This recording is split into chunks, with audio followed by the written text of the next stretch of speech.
On est sur un syndicalisme d'émancipation, on est sur un syndicalisme qui est un projet autogestionnaire.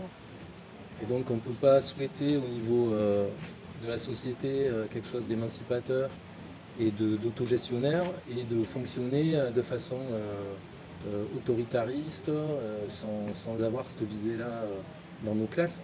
En lame de fond, on a une certaine vision de l'école. Quel est le rôle qu'on donne à l'école? Est-ce que c'est une école émancipatrice, une école qui vise à combattre les inégalités sociales de la société capitaliste? Ou est-ce que c'est une école du tri? Est-ce que c'est une école qui vise à satisfaire un marché du travail?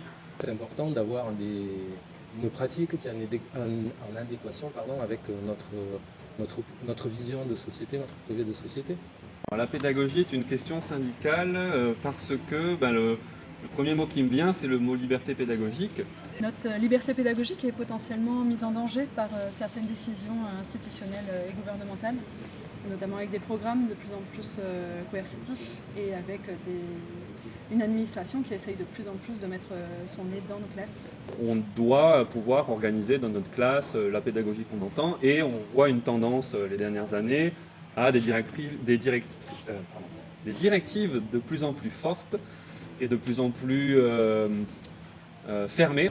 Donc Sud Éducation et les autres syndicats peuvent permettre justement par le collectif de défendre cette liberté pédagogique.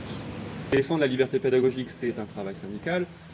Les formations pédagogiques sont aussi, entre autres, une des choses que les syndicats peuvent apporter. On organise des stages pédagogiques à Sud Éducation qui se font sur temps de travail, qui sont gratuits et qui permettent un véritable échange entre pairs au cours de ces stages.